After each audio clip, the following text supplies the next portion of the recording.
Terima kasih Anda masih bersama kami, pemirsa. Asosiasi Dewan Perwakilan Rakyat Daerah (ADKASI) menggelar rapat pimpinan nasional Rapimnas yang membahas pemilihan kepala daerah melalui parlemen. Dalam Rapimnas tersebut, ADKASI juga meminta pemerintah untuk segera mengesahkan RUU Pilkada menjadi undang-undang.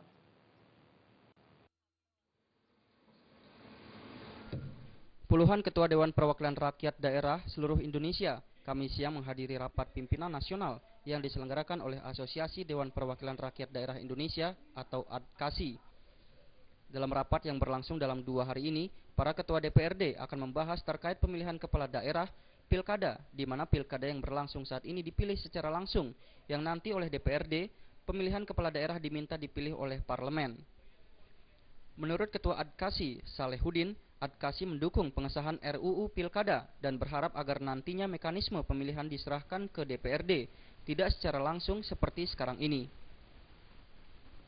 Ketua DPRD Kutai Kartanegara Salehudin menilai bahwa pemilihan kepala daerah sekarang yang langsung ini merupakan imbas euforia dari reformasi yang terjadi saat ini.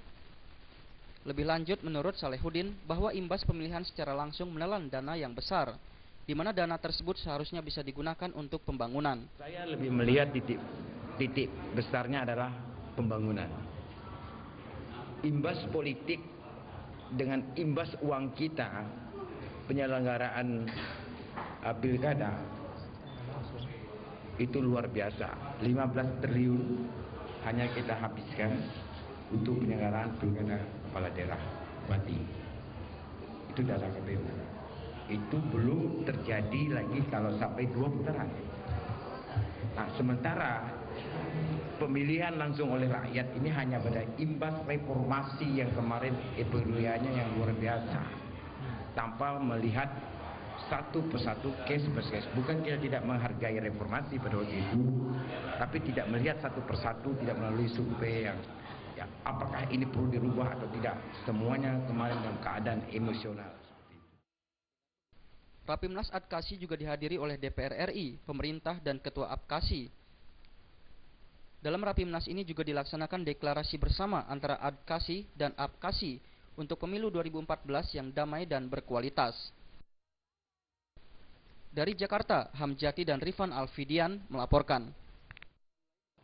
Presiden Susilo Bambang Yudhoyono hari ini bertemu dengan Perdana Menteri Malaysia Dato Sri Najib Tun Abdul Razak di Istana Merdeka, Jakarta. Pertemuan kedua kepala negara ini merupakan pertemuan tahunan yang ke-10 hubungan kerjasama Indonesia dengan Malaysia.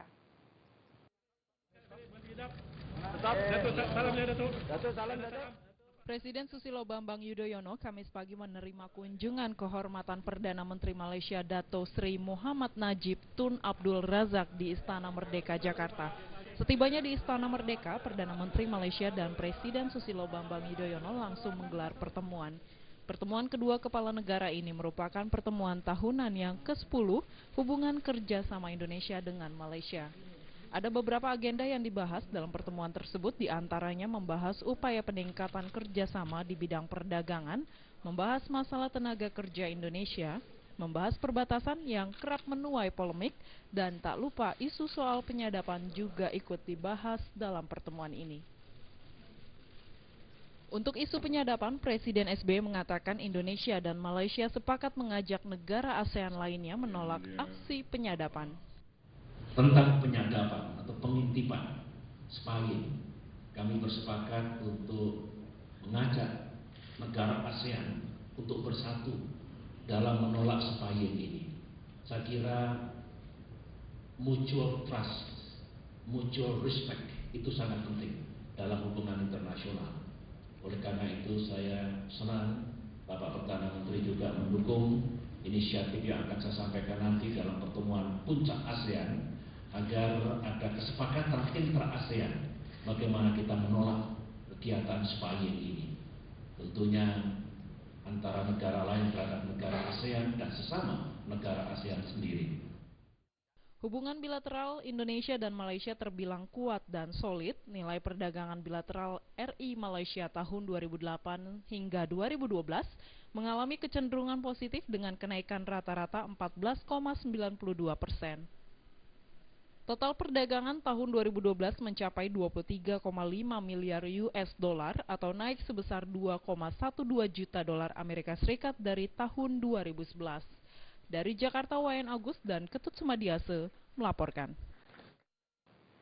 Hari Raya Natal sepekan lagi, namun arus mudik di Kota Ambon sudah mulai terlihat padat. Di Pelabuhan Yosudarso, sebuah kapal perintis milik pemerintah daerah tampak disesaki penumpang.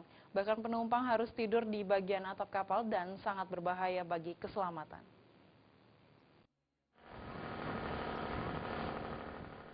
Kondisi Pelabuhan Yosudarso Ambon Kamis pagi terlihat padat dengan calon penumpang kapal perintis Bandanaira tujuan pulau-pulau di Maluku, Tenggara Barat. Kapal milik pemerintah daerah Maluku yang minim fasilitas ini menjadi rebutan para pemudik karena merupakan pelayaran terakhir menuju Kabupaten Maluku Tenggara Barat hingga Natal nanti.